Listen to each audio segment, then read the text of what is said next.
सत्सा है। मैं परमात्मा का दास बुद्धि के दया विषय से फिर एक बार आप सभी के समक्ष प्रस्तुत हूँ।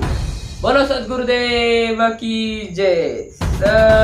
आज दुनिया भर में परमात्मा रोटी, कपड़ा, शिक्षा और मकान अभियान चला रहे हैं, लेकिन उन्हीं के शिष्य कहे जाने वाले महाराष्ट्र के स्टेट कोऑर्डिनेटर राजू अहलुवालिया भक्तों के साथ दुर्व्यवहार कर रहे, उनके साथ गाली गलौज कर रहे, बदतमीजी कर रहे, तू तड़ाक की भाषा में बात कर रहे, उनको 2 मिनट में तेरी नो एंट्री करा दूंगा इस प्रकार धमकी दे रहे, भक्तों को पुलिस स्टेशन तक भेजने की धमकी। ये स्टेट कोऑर्डिनेटर लेवल पे 4 लोग मिलकर पूरे महाराष्ट्र को दे रहे हैं। महाराष्ट्र के भक्तों के साथ इस प्रकार से पूरे महाराष्ट्र में अन्याय कर रहे कई लोगों की इसी प्रकार से नो एंट्री भी ये लोग कर चुके हैं और पूरे महाराष्ट्र के भोले भाले परमात्मा के भक्तों को अपनी सत्ता का शिकार बना रहे हैं। परमात्मा के अनुपस्थिति में इन्होंने खुद को खुदा समझ बैठा है क्या, ये सवाल इस माध्यम से उपस्थित हो रहा है। आज पूरे महाराष्ट्र में इनके खिलाफ भक्तों में आक्रोश है। हर एक जिले में, हर एक तहसील में इनके विरुद्ध आवाज उठ रही है, लेकिन अपने विरुद्ध उठ रही आवाज को दबाने के लिए ये भक्तों में झगड़े लगवाते हैं, उनके विरुद्ध कट कारस्तान रचते हैं, राजनीति करते हैं और जब इनके गले तक आ जाता है तब उस भक्तों की नो एंट्री तक ये करा देते हैं। ये नो एंट्री किस प्रकार से करती है तो सिस्टम के जो कुछ 2-4 भगत है कमेटी में के, इनको उन्होंने अपने धन एवं अपनी कुनीति के तरह अपने पक्ष में कर लिया है और उन भोले भाले भक्तों को भी ये फंसा के उनके तरफ से इस प्रकार का कार्य ये अहलुवालिया करके लेते हैं। उन भोले भाले भक्तों को भी ये समझना चाहिए कि खाते हैं अपने बाप का और गा रहे इस अहलुवालिया की, दे रहा है सर्वस्य धातारम आदित्य रूपम परमता पूर्ण परमात्मा कबीर परमात्मा दे रहा है जो सबका धारण पोषण करने वाला है। और काम किसका कर रहे इस अहलुवालिया का, ये क्या देगा तुमको, ये समझने वाली बात है। लेकिन हद ये है मूर्खता की कि इस प्रकार से आचरण मर्यादा के विरुद्ध आज महाराष्ट्र में देखने को मिल रहा है और उसी कड़ी में दास की जो नो एंट्री हो चुकी है ये भी उसी का एक पार्ट है। और मैं ऑन रिकॉर्ड विद प्रूफ सिद्ध कर सकता हूँ जितने भी दास ने इनके बारे में बोला है सबका सब 1% सही है। चाहे तो मुझे परमात्मा के सामने बिठा लो, कमेटी के सामने बिठा लो, जहां चाहे वहां बिठा दो, परमात्मा के ज्ञान के आधार से एक पॉइंट के साथ सिद्ध कर दूंगा कि ये राजू अहलुवालिया चोर है, ये राजू अहलुवालिया भ्रष्टाचारी है, ये परमात्मा के आदेश के विपरीत चलकर मनमाना आचरण करने वाला व्यक्ति है। कति गुरुद्रोही के लाइन में खड़े होने वाला व्यक्ति आज नजर आ रहा है। इनके आचरण का संज्ञान सिस्टम ने लेना चाहिए और जागना चाहिए कि महाराष्ट्र के ये जो भगत है 6 साल से कोई लगा है और सारे सेवा करने वाले कोई 10 साल से लगा है, कोई साल नाम प्राप्त है, ये सभी क्या पागल तो नहीं कि हम अपना घर परिवार छोड़ के इनके पीछे लग जाए। लेकिन किस कारण से, अगर प्रश्न सेवा का था तो सेवा के संदर्भ में इन्होंने जवाब देना चाहिए था, लेकिन इन्होंने अपने सेवा करने में इसके ऊपर बकवादे करी और ऊपर जो भगतों ने इनकी कार्रवाई, इनकी अर्जी लगाई तो उससे अपनी सेवा जाने के डर के कारण इन्होंने ये ड्रामेबाजी रची है। अब बात करते हैं दास के नो एंट्री की कि दास की नो एंट्री कैसे हुई।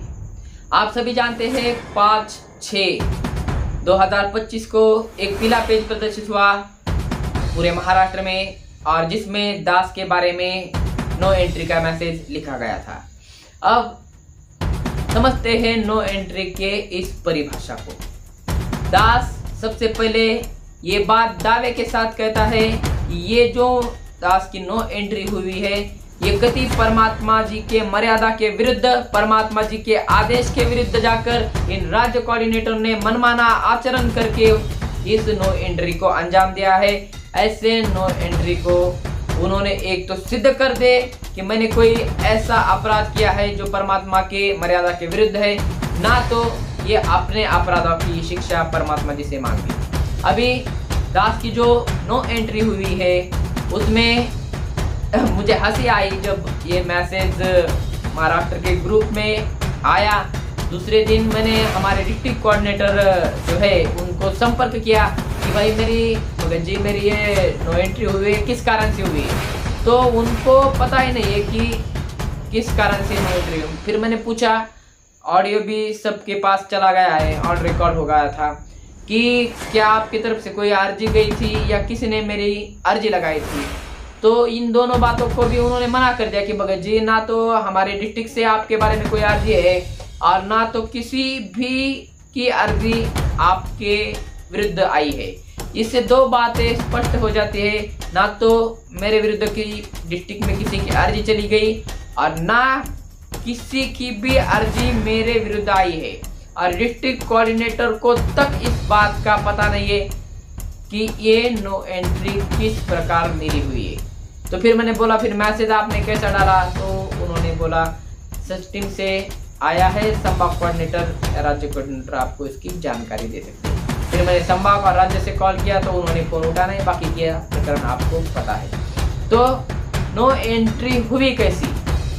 अब ना तो मेरे खिलाफ किसी की कंप्लेंट थी और ना किसी ने मेरे खिलाफ कंप्लेंट दी, ना डिस्ट्रिक्ट कोऑर्डिनेटर को पता है।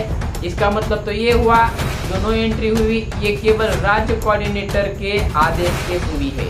मैंने आश्रम में भी कॉल किया, कमेटियों को भी कॉल किया और परिवार वालों को तक कॉल किया, लेकिन उनकी तरफ से भी कोई भी जवाब दी हुई नहीं है। इसका मतलब सीधा सीधा कि महाराष्ट्र के स्टेट कोऑर्डिनेटर अहलुवालिया इसके इर्द गिर्द ये मैटर घूमता है। अब जानते हैं मेरी जो नो एंट्री हुई है उसके बारे में।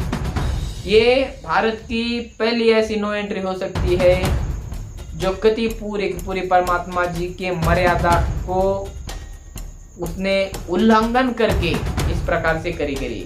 मैं 2 मिनट में ये बात सिद्ध कर देता हूँ। किसी की भी अगर नो एंट्री होती है तो वहाँ उसका नाम आता है, उसका सन ऑफ पिता का नाम आता है। जो मेरा नाम आया उसमें रामदास सन ऑफ किशोर दास और मेरा सरनेम इस प्रकार से उसमें आया। अब मेरा जो नाम है, मेरा वास्तविक नाम रामेश्वर दास सन ऑफ किशोर दास इस प्रकार से है और नो एंट्री में मेरा रामदास नाम लिखा है।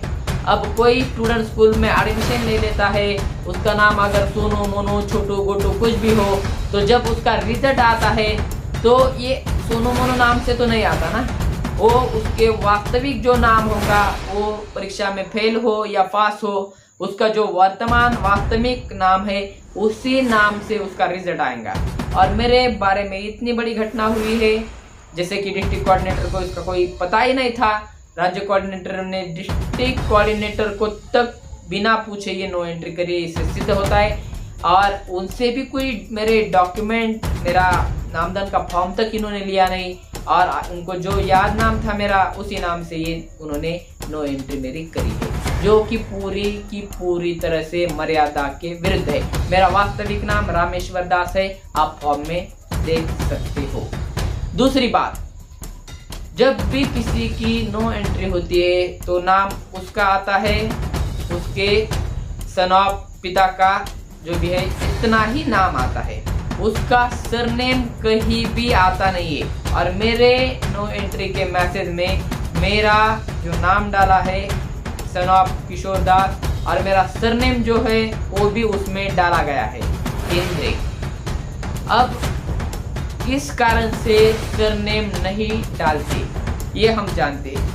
जितनी भी नो एंट्री के मैसेज है आप सारे चेक कर लो, उसमें कहीं भी सरनेम किसी का भी अभी तक डाला गया नहीं है। सोचने वाली बात है, क्या परमात्मा ने मेरे जैसे तुच्छ जीव के लिए अपने सिस्टम के नियम में बदलाव कर लिया है? ना भाई, परमात्मा तो नहीं कर सकते। पहले जानते हैं सरनेम क्यों नहीं डाला जाता। तो जैसे कि सभी जानते हैं सरनेम जाति सूचक है, जाति बोधक है और परमात्मा बंदी छोड़ने तो हमें बता रखा है जाति नहीं जगदीश की हरिजन की कहा हुई। जब जगदीश की ही जाति नहीं है तो हरिजन की जाति कहाँ से हुई? परमात्मा ने हमें सिखाया है जीव हमारी जाति है, मानव धर्म हमारा, हिंदू मुस्लिम सिख ईसाई धर्म नहीं कोई न्यारा। लेकिन ये मर्यादा के विरुद्ध आचरण करने वाले कोऑर्डिनेटर ये भूल गए हैं और इसलिए उन्होंने मेरे नाम के साथ जाति का तक उल्लेख इसमें करा है। ये काम परमात्मा तो नहीं कर सकते, क्योंकि परमात्मा का इतना स्वच्छ मिशन है दुनिया में। वो जाति पाति का बंधन इस दुनिया से छोड़ना चाहते हैं, लेकिन उनके शिष्य कहने वाले स्ट्रेट कोऑर्डिनेटर राजू आलूवालिया का इस बात की भूल पड़ चुकी है। क्या ये परमात्मा के आदेश को भूल चुके हैं, या परमात्मा को ज्ञान को तक इन्होंने मेरी ईर्ष्या में भुला दिया है। इससे ये सिद्ध हो जाता है, ये जो भी कोई नो एंट्री हुई है ये पूरी की पूरी तरह सिस्टम के विरुद्ध है, परमात्मा के आदेश के विपरीत है। परमात्मा के आदेश के विरुद्ध जाकर इन्होंने मर्यादा का उल्लंघन करके मनमाना आचरण करते हुए ये नो एंट्री करी है। और भी बहुत सारी बातें हैं। कितने लोगों की महाराष्ट्र में इस प्रकार नो एंट्री हुई और कितने लोगों को प्रताड़ित किया गया है, इन सारे का संज्ञान कमेटी ने लेना चाहिए। और दास ने जो इनके विरुद्ध प्रार्थना लगाई थी, ये कति एक एक अक्षर सच था। कमेटी का काम बनता है कि ये प्रार्थना परमात्मा जी से लगानी चाहिए। और इन्होंने जो मेरे ऊपर इस प्रकार से गलत आरोप लगा के मेरी नो एंट्री करी है, या तो मुझे परमात्मा के सामने खड़ा कर दो, या फिर इन्होंने जो किया है अगर सच है तो उन्होंने सिद्ध करके बताया। इन्होंने जो मेरी नो एंट्री करा है उसमें मेरा वास्तव में कुछ कसूर है या कुछ मैंने गुनाह किया है, वो अगर सिद्ध कर देते हैं विद प्रूफ, तो जो परमात्मा आदेश दे मेरे लिए सर्वोपरि है। लेकिन उन्होंने जो आज काम करे हैं वो कभी परमात्मा की मर्यादा के विरुद्ध ऑन रिकॉर्ड दास सिद्ध कर देता है। परमात्मा के चाहे मुझे सामने बिठा लो, कमेटी के सामने बिठा लो, या जहाँ चाहे मुझे बिठा लो। सच को आज कैसी हम कभी भी तिनके की तक निंदा ना करे भाई। तिनका कभी ना नंदियो जो पेवन पावन तले होए, कभी कबन उड़े आखन पड़े तो पीड़ घनेड़ी हुए।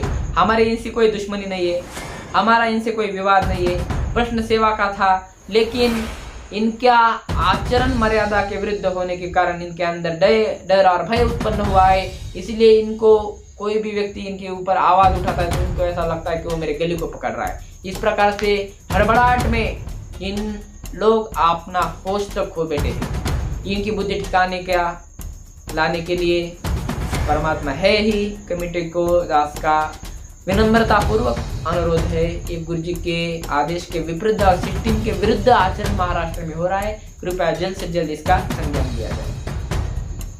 ये सोचने वाली बात है कि दास के खिलाफ किसी की भी प्रार्थना अर्जी तक नहीं है, और अगर फिर भी मेरी कहीं नो एंट्री किसी कारण से होनी चाहिए थी, तो क्या इस कारण से नो एंट्री होती है कि मैंने राजू आलूवालिया की कंप्लेंट कमेटी को लगाई थी, परमात्मा जी से लगाई थी।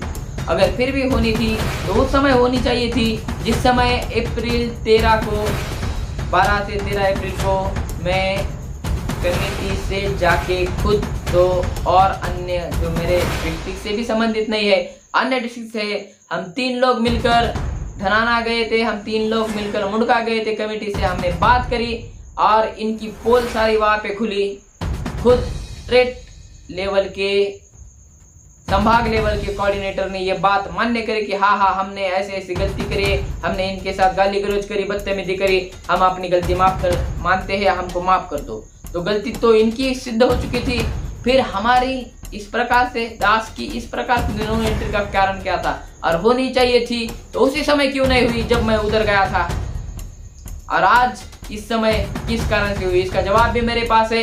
वीडियो को ज्यादा लंबा ना बनाते, जिस समय बैठेंगे सामने उस समय उसका भी जवाब दे दूंगा, और जरूरत पड़ी तो और वीडियो बना के भी दे दूंगा इन चोरों का। और आज महाराष्ट्र में ऐसी घटना हो रही है, और वो भी उन भक्तों के साथ घटना हो रही है जो परमात्मा जी की दया से दिन और रात एक करके परमात्मा जी के सेवा से कति तन मन धन से समर्पित ढंग से लगे हैं। परमात्मा जानी जाने सब कुछ जानते हैं, लेकिन अगर इस प्रकार से महाराष्ट्र के भक्तों के ऊपर स्टेट कोऑर्डिनेटर अन्याय कर रहे हैं, अत्याचार कर रहे हैं, तो कमेटी को जल्द से जल्द इस बातों का संज्ञान लेना चाहिए।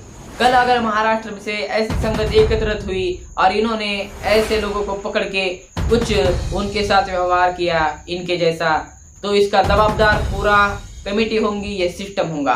सिस्टम का भी काम है, जब महाराष्ट्र से इतने सारे कंप्लेंट इनके खिलाफ आ रही है तो इनकी अर्जी परमात्मा जी से लगवानी चाहिए। ये जो महाराष्ट्र में अभद्रता पूर्वक व्यवहार कर रहे हैं और इतने सारे कंप्लेंट महाराष्ट्र से इनके खिलाफ है, पूरे महाराष्ट्र भर के लगभग हर जिले से इनके विरुद्ध कंप्लेंट है और आज सारे महाराष्ट्र के भगत जाग चुके हैं। मेरे नो एंट्री होने के बाद लगभग 150 से ज्यादा कॉल मुझे आए थे। मैं अपनी बड़ाई नहीं करना चाहता, लेकिन ये वास्तविकता है। और किस कारण से आए थे कि महाराष्ट्र के किसी भी भगत को इस बात के ऊपर विश्वास हुआ है। जो बच्चा कल तक सेवा में था, आज वो सेवा के उद्देश्य से ही आश्रम में आया था, उस समय उसकी नो एंट्री करा दी। किस कारण से, इतना किस कारण से डर था महाराष्ट्र के ट्रेड कोऑर्डिनेटर को? इनका इस सवाल का जवाब उन्होंने देना चाहिए, परमात्मा के सामने बैठ कर देना चाहिए, सिस्टम के सामने बैठ कर देना चाहिए। जब मेरे खिलाफ किसी की अर्जी तक नहीं है, फिर महाराष्ट्र के स्टेट कोऑर्डिनेटर को कौन सी ऐसी आन पड़ी थी कि उन्होंने समागम में जो बच्चा सेवा के लिए आ रहा है उसको परमात्मा जी के आश्रम से दूर करा? किस कारण से? अपना राज्य बचाने के लिए। यही सीखा था क्या परमात्मा जी से? भगवान भक्तों को जोड़ने के लिए कहते हैं और ये राजू आलवालिया भक्तों को तोड़ने का काम कर रहा है। परमात्मा जी ने दास को जो सेवा दे रखी है वो व्यक्ति को जोड़ने की है, और हम चाहे वहां रहे या परमात्मा जहां मुझे बिठाए, मैं ये सेवा निरंतर मेरे सांस की अंतिम सांस जब तक चल रही है करता ही रहूंगा। परमात्मा जैसा भी रखे, परमात्मा के हर रजा में राजी खुशी हो। लेकिन परमात्मा के ही आदेश से परमात्मा ने अन्याय के विरुद्ध खुद भी आवाज उठा रखी है, और ये सिस्टम के विरुद्ध कार्य करके परमात्मा के विरुद्ध कार्य कर रहे, परमात्मा के मर्यादा के विरुद्ध काम कर रहे।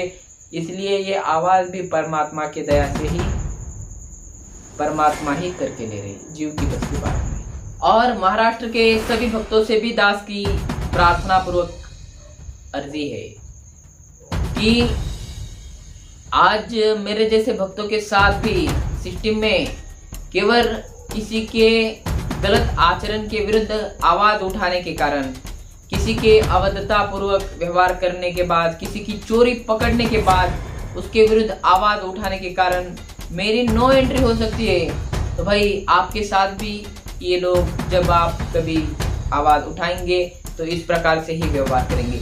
जिस प्रकार पूरे महाराष्ट्र के तहसीलों में, जिलों में और राज्य कोऑर्डिनेटर भी इस प्रकार भक्तों के साथ आचरण कर रहे हैं, ये सोचने वाली बात है। हम सभी जानते हैं कि हमारे तहसील में, जिला में ये कोऑर्डिनेटर हमारे साथ कैसा अन्याय कर रहे हैं, कैसा अत्याचार कर रहे हैं, कैसा अवैधता पूर्वक व्यवहार आज डिस्ट्रिक्ट में दिख रहा है। इसका कारण वही है जो इनको इस प्रकार से आचरण करने के लिए मजबूर कर रहा है। भक्तों ने भी आज आवाज उठाने की आवश्यकता है। ये मार्ग अगर हजारों साल चलेगा तो हजारों साल ये सिस्टम भी रहेंगी, ये कोऑर्डिनेटर भी रहेंगे और ये परिवार वाले भी रहेंगे। लेकिन परमात्मा के होते हुए भी आज इस प्रकार से ये लोग आचरण कर रहे हैं, तो परमात्मा भी देखना चाहते हैं। आज परमात्मा देख भी रहे हैं कि मेरे अनुपस्थिति में, मैं छोटी जेल में, परमात्मा हमारे लिए लीला कर रहे हैं कि छोटी जेल में बैठे हैं और हम सब बड़े जेल में है। लेकिन मेरे इस प्रकार से ना होते हुए मेरे बच्चे एक दूसरे के साथ किस प्रकार से व्यवहार करते हैं। और जब परमात्मा का ये शरीर नहीं होगा तो भी ये चोर होंगे, तो भी सिस्टम होंगी, तब भी परिवार वाले होंगे। फिर भक्तों को आज तय करना है कि हमें कैसा व्यवहार करना है। तो हमें परमात्मा जी के ज्ञान आधार से जागना है, सभी ने आवाज उठानी है। और आज ये आवाज अपने महाराष्ट्र से उठ रही है, हर घर से, हर तहसील से, हर जिले से आवाज उठनी चाहिए, बुलंद होनी चाहिए। और इस सिस्टम को भी भय होना चाहिए कि अगर हम कहीं गड़बड़ी करेंगे तो लोग उठकर आवाज उठाकर हमें भी ये यहाँ से पटक सकते हैं, दूर कर सकते हैं। हर एक भक्त के अंदर डर होना चाहिए कभी परमात्मा के भक्ति का, परमात्मा के ज्ञान का, परमात्मा के मार्ग का। और इसीलिए सभी भक्तों को जागना होगा। हम जगेंगे, अपनी शुरुआत अपने घर से करेंगे, तभी अच्छाई का डर बुराई के अंदर होगा। इस बात को समझो बुद्धि विवेक से विचार करो। जब समाज जगेगा तब ये विधायस्य धर्मस्य संरक्षणम, इस पंक्ति का सही मायने में अर्थ भी प्रकट होगा। ये व्यक्ति जो खुद को खुदा समझ बैठे हैं, इनके ऊपर अंकुश इसी प्रकार से लगना है। इसलिए समाज को जागना ही उतना ही आवश्यक है जितना एक व्यक्ति का अपने हित के लिए घर से कदम आगे रखना। बोलो सद्गुरुदेव की जय। सत साहेब।